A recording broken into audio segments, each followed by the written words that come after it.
As the van barrels down the highway, you're locked in the back, flanked by 2 U.S. Marshals in full body armor. Another sits directly across from you, silent, expressionless, his eyes never leaving yours.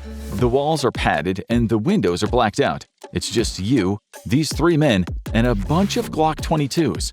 Your handcuffs have been triple locked, and your hands sweat inside a pair of oversized mittens. Chains bind your ankles and wrap tight around your waist. Every bump in the road sends a jolt of pain through your body. There's no real chance of escape, but these guys are treating you like Hannibal Lecter. Sure, you can be violent, you can be extreme, but only when you've got no other choice.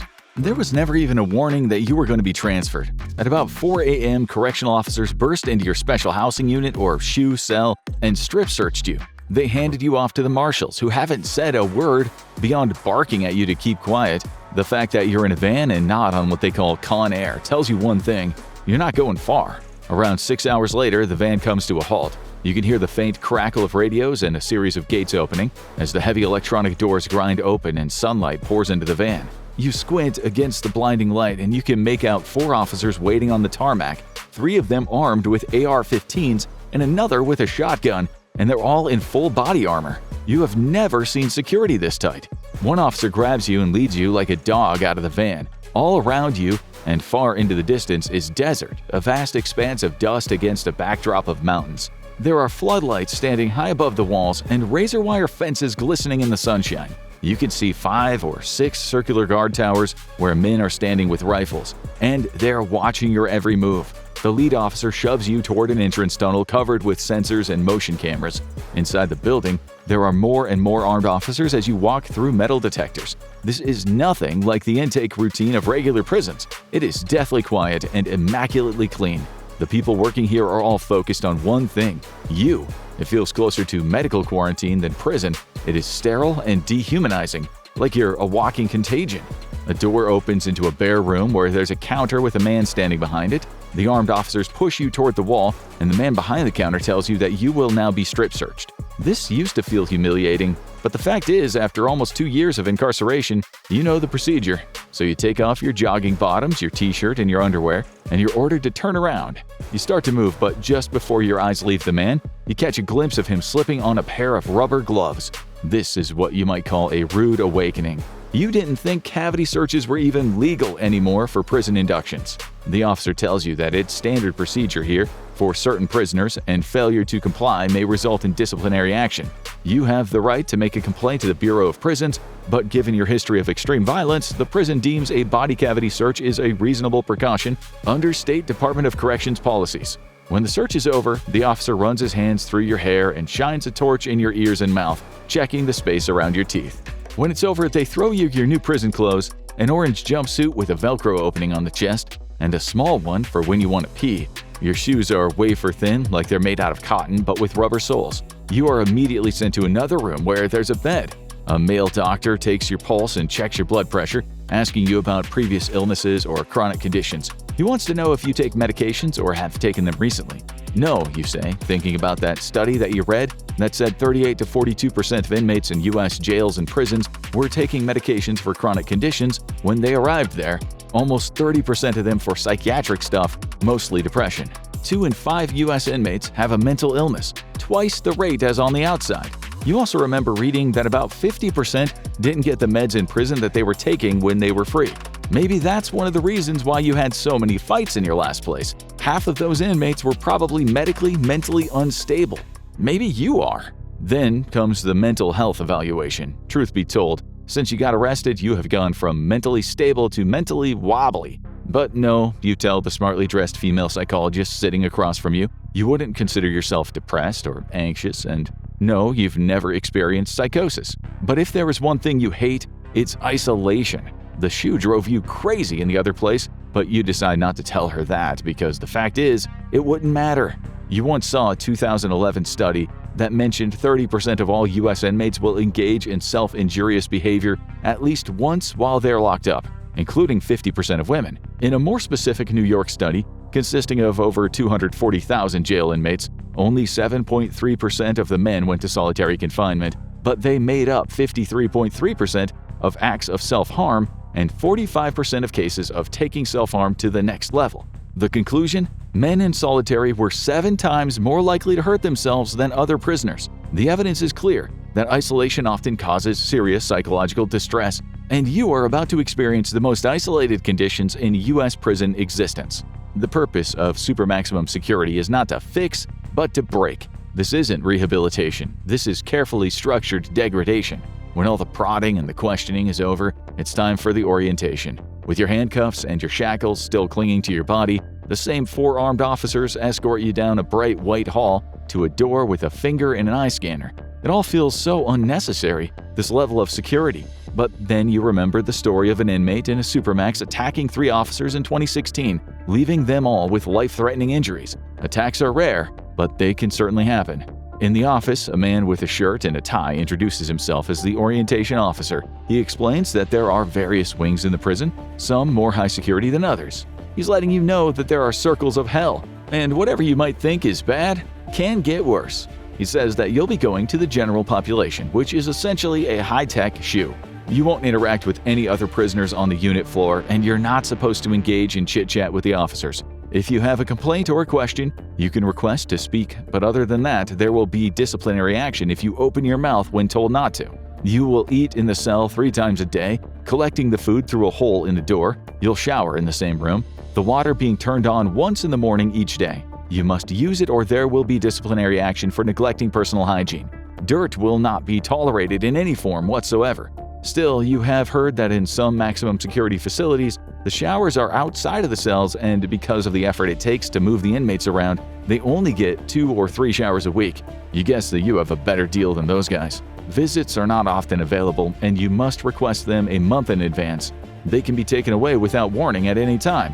They are a privilege, not a guarantee. If you get put in a more secure unit, you'll get nothing. Indeed, if you misbehave, you'll be sent to a higher control unit where your privileges are fewer. If you misbehave again, you might be sent to the Special Security Unit or SSU, where the cells are soundproofed and there is 0 interaction with anyone. You will live in total silence, and you'll have to earn the right to receive books, writing equipment, or TV. But he says if you follow the rules, and maybe a year from now, you could make it to a less secure unit as part of the step-down program. This is decided by the multidisciplinary committee that you'll meet with once a month. In the program, you'd occasionally be trusted to mix with other inmates. You get yard time with them outside of a cage. You get access to computers 3 hours a day outside of your cell and 300 phone minutes a month. But one single transgression and you'd be removed from the program. You are dangerous, he says, and will be treated as a threat all the time that you're in this prison. But do as you're told, he says, and you might earn yourself a transfer back to a less secure prison. There's no work program, he explains, but you can earn the privilege of cleaning if you prove yourself to be trustworthy. There isn't a library, but there will be a selection of books that you can choose from, and these will be prison approved. Once you've been over the rules, the armed officers escort you down to another set of seemingly endless bright white corridors leading to a security vestibule. The officer does the scans, and it opens to a large circular area, a kind of white panopticon with cells spaced around 2 floors and a small circular officer unit in the middle. There's an unlocking sound, and out walks an officer who introduces himself as the unit boss. He explains the basics. You're monitored 24/7, even in the shower. If you call an officer without a serious reason, such as an illness or something breaking in the cell, there will be disciplinary action. There is to be no shouting, ever. That's the main difference here to the SHU. In the SHU, prisoners scream at each other all day long. Here you could hear a pin drop. Tomorrow, he says, you'll get approximately 60 minutes of yard time with restricted movement. This privilege can be taken away at any time. Some weeks you won't get any yard, he says. It's not your place to ask why. A thick steel door to your cell opens automatically to reveal another door, a set of standard prison bars. The interior is all poured concrete, but at least it looks modern. It's so clean you could eat off the floor.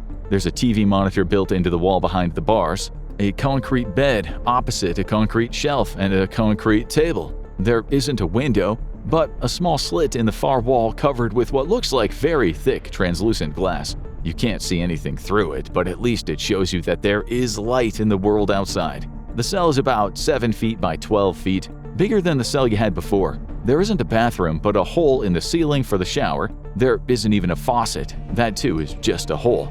There is literally nothing you could grab hold of and manipulate. Once the inner bars are locked, they take off your chains and handcuffs. It's a relief. You've been in them all day now, and it's already close to evening. First things first, the TV. There are 2 channels that you can change by pressing a touch button. One of them features a Christian minister giving a sermon, and the other is a man explaining how cheddar cheese is made. Both channels are black and white. In the orientation, you were told that you could work up to the privilege of sports, but right now, those 2 channels feel like televisual torture.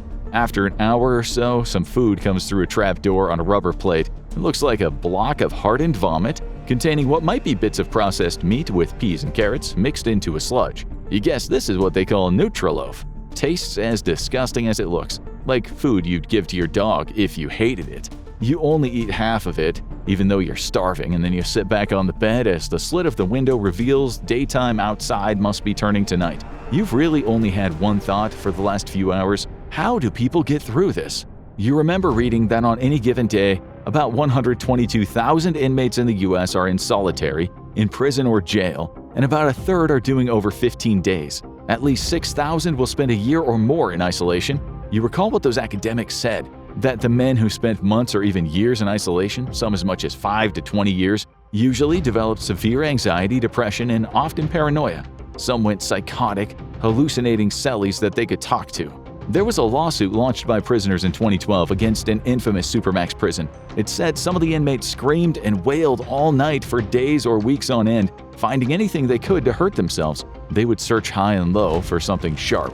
They'd swallow it, and as blood spilled from their mouth, they were glad to finally get some attention in that hellish place which demanded total silence.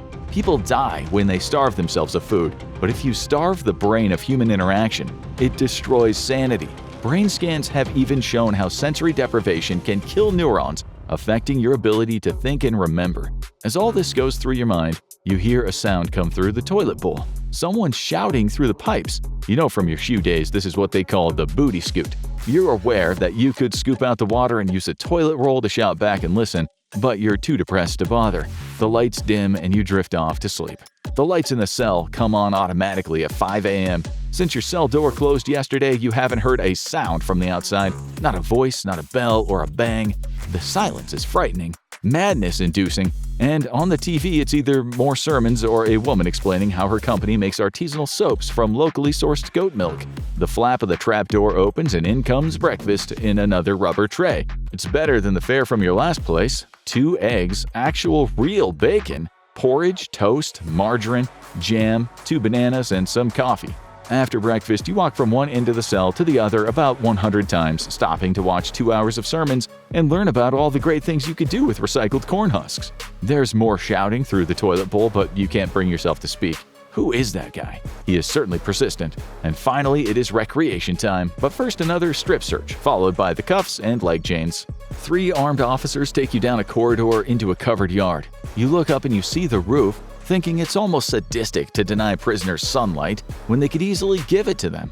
They march you to a set of what looks like shark cages covered in mesh, so you're in a cage, inside another cage, and your body is covered in chains. Then another fellow's placed in the next cage. There's a gap between you, but you are close enough to speak quietly. He says he's been trying to contact you through the pipes, but you haven't responded. He tells you they mess with the pipes in Supermax so prisoners can't communicate. With good behavior, he tells you they'll let you out on the court and give you a basketball. If you want to stay sane, he says, get a rubber pen from the commissary and start writing letters to anyone who will listen.